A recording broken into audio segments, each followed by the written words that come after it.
Hello everyone, I am Brett from the Comic Novice YouTube channel. This is my video for the new comic book day for the week of October 8th, 2025. My top 10 list using the data from the League of Comic Geek pre-orders. So it's as accurate as that website is accurate. There are some very interesting things that happen on the outside of the top 10 list. So please stay tuned for that.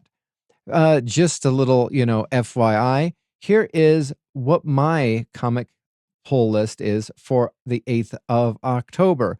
We start off with Absolute Batman number 13, obviously, as it is one of the probably higher, more pulled runs in DC and also Marvel. Following up with the Action Comics 1091, which is the Superboy series that Mark Waid has started. Aquaman number 10, which, according to Jeremy Adams, who I talked to at a most recent con, that the Aquaman title is not selling to where DC Comics would like it to be. Hopefully, it could at least outlast where the Justice League Odyssey ended at issue 25. I think that would be great.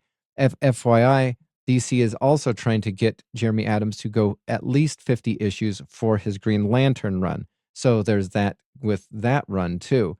I do have Conan the Barbarian issue number 25, which starts, I think it's either 25 or 26, which starts the next new run or the next new story arc for Conan the Barbarian.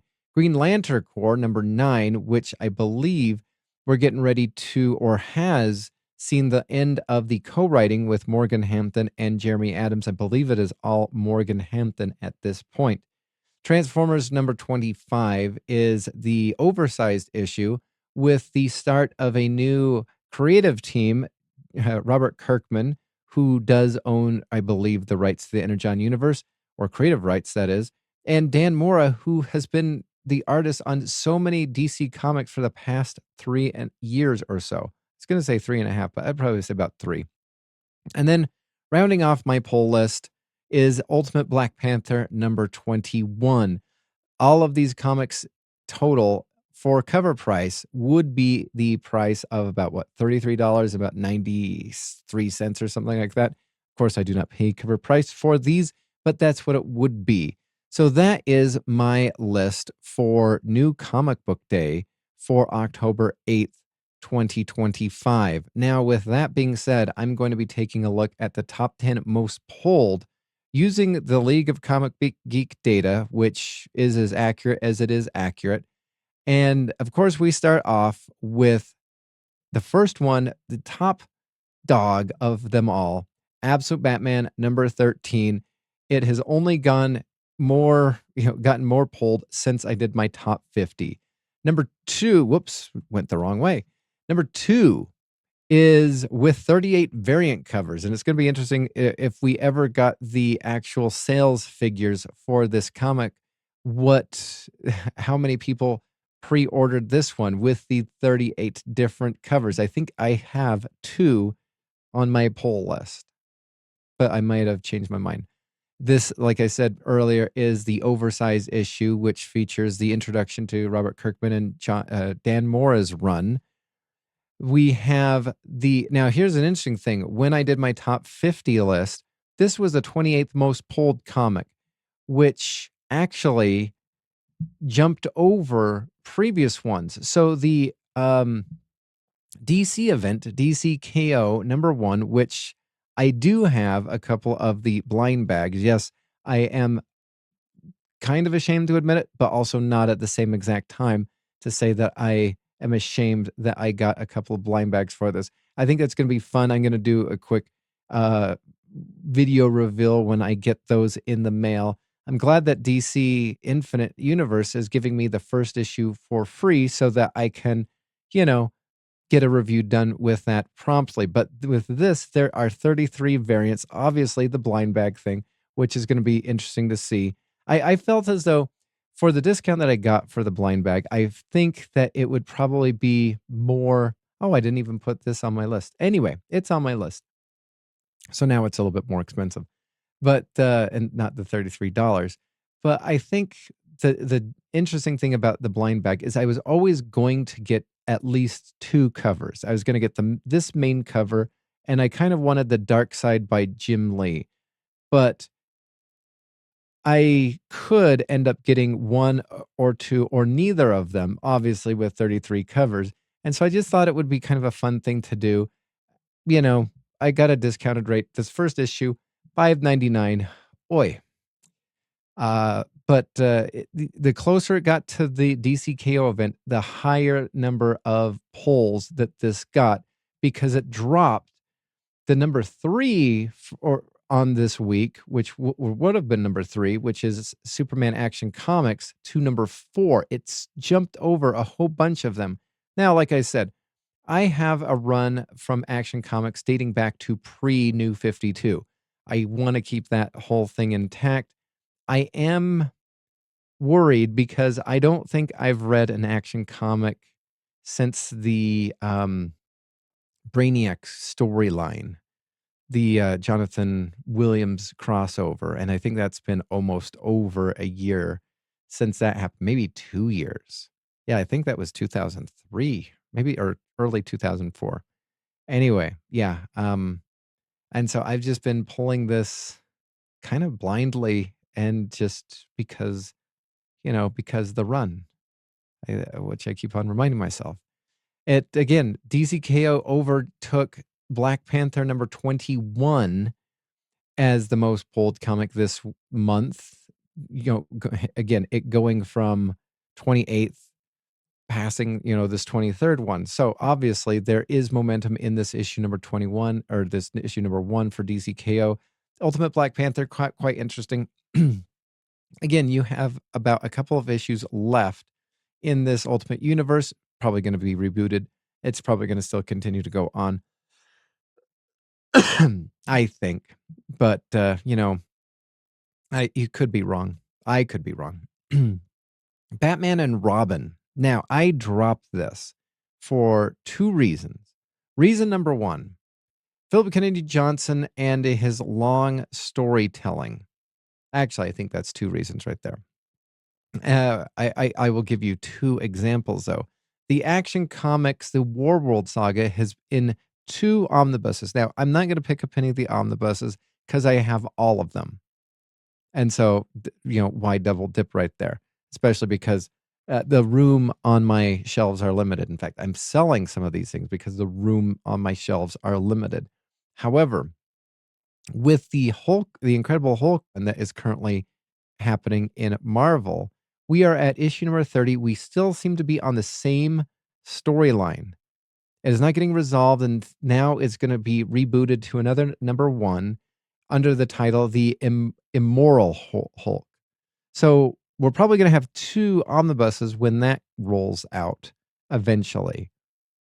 So I kind of dropped this one because I only picked up the last couple of issues of Hulk hoping that it would conclude, and it wasn't. And I feel like a sucker. I'm not going to jump in this Immoral Hulk situation. And so that's why I dropped the Batman and Robin, because I was just sitting there thinking that we were going to get this Memento storyline that was going to last a long time. Obviously, we didn't. We have, what's it, The Silence or something like that. Who knows if that's going to tie in or whatnot. I think I'm going to, I could omnibus trade this. The art's good. The story's good. Maybe I'm just going to DC Infinite Universe app this. I wish I didn't drop this one. I wish I would have been, the Hulk all along. Yeah. We have Batman The Last Halloween mini or maxi series 9 of 12. Again, the common theme of these so far is all $4.99 or higher. Finally, we get to the first one, which is the Avengers issue number 31. I pulled this. I was really liking the first couple of issues of Jed McKay's Avengers, but I'm kind of curious if he chose the Avengers lineup or if Marvel chose the Avengers lineup, because I feel as though as we were getting ready to do the King Supremacy or whatever, the Battle of the Kings for the Marvel movies, and then of course you had the Jonathan Majors issues that occurred, I feel as though the lineup for the Avengers in this series is not going to actually meet with what we are now going to get with the Robert Downey Jr. Doom storyline because, Jonathan Majors has been kicked to the side because of reasons. um, I like that this is finally the first $3.99 book. Wish I was still reading it, but also at the same time, I'm glad I'm not. We have Batman Dark Patterns, which is the penultimate, there we go, brain, the penultimate issue for this miniseries. I've read none of it. Because, almost it's like Death by Batman at times. And then finally, rounding out the top 10, which this one is outside of the top 50 from my 50 most pulled for the month of October, is Superman, the Kryptonian Spectrum. This is done by the people who do the horror anthology Ice Cream Man series. I didn't really have much of an interest in picking this up. I was going to wait for, comic YouTubers and also it coming free with the app to either persuade me to check this out or just to skip this altogether. Now, here is the most interesting thing regarding this week. This week in sports. No, this week in New Comic Book Day. And I feel as though because of the lack of connectivity to some of the X-Men titles, I feel as though my list is obviously off because there are still continuing X-Men stories because we have the Edge of Extinction storyline, which is going to last from October all the way to December before we continue on with the main storyline, maybe probably being rebooted to a new number one. Ugh. A new number one, that is. And I wanted to see the barrage of number one issues. Now, Marvel is mainly guilty of this, but I think the only number one issue for DC Comics is the DC KO. Everything else is, either Marvel or other comic line. So we have on the outside of the top 50 at $4.99. This is going to be a common thing for most of these these number ones, especially these 3-issue minis and these one shots. We have the Amazing X-Men, The Age of Revolution. This is a 3-issue mini by Jed MacKay. We have The Amazing Spider-Man Torn, which is a 5-issue mini from J. Michael Straczynski. Again, cover price $4.99. The Punisher, the Jimmy Palmiotti, Dan Panosian book that was done ages ago, which is barely now just seeing the light of day because the Punisher logo can now be used. The classic Punisher logo can be used. We can now say that. I mean, granted, I do have this nice foil classic Punisher for the new one. I have not opened it up from my poly bag, and it already immediately has skyrocketed in value. So, maybe I'd never read that issue, which is stupid because, things are meant to be read, things are meant to be used until they're collectible, and then they're meant to be stared at for eternity. And then you have Imperial War, which is a one-shot for the Imperial thing that Jonathan Hickman was doing. This is a co-writer by Dan Abnett and Jonathan Hickman. Again, cover price $4.99. We have the Laura Kinney Sabretooth, one of the X-Men Age of Extinction series that is actually $3.99. This is a 3-issue mini by Erica, I was going to say Sanchez, but Schultz, I believe. We have World of Revelation, a one-shot by Al Ewing. Don't worry, this is not $4.99. It is the low price of $5.99. Then we got Long Shots, a 3-issue miniseries by Jerry Duggan and Jonathan Hickman, $4.99 for that thing. We got Binary, which is a 3-issue miniseries by Stephanie Phillips. Then we have a one-shot Return to Planet Hulk by the Planet Hulk writer Greg Pak, $4.99. We have, now this would be interesting. I might have picked this one up initially had this come out weekly during the month of October. This is Marvel Black, White, and Blood and Guts. So this is a horror anthology series. It's a 4-issue miniseries. but because it's a 4-issue miniseries, because it's not coming out all in the month of October, I'm just going to probably check that out and just pick that up here or there. But it is at the low price of $5.99. Jimmy Palmiotti and Amanda Connor are back on Harley Quinn. They have a crossover with Dynamite and DC with Harley Quinn X Elvira. This is a 4-issue mini. At least that's what I found for the low price of $5.99. We got Strange Tales, which is something. It is a 4-issue miniseries for $3.99. And then we have Something is Killing the Children, a one-shot companion, according to the League of Comic Geeks synopsis. This is a very important storyline that goes into to add to your personal enjoyment for Something is Killing the Children. Its one shot is $5.99, so there's that.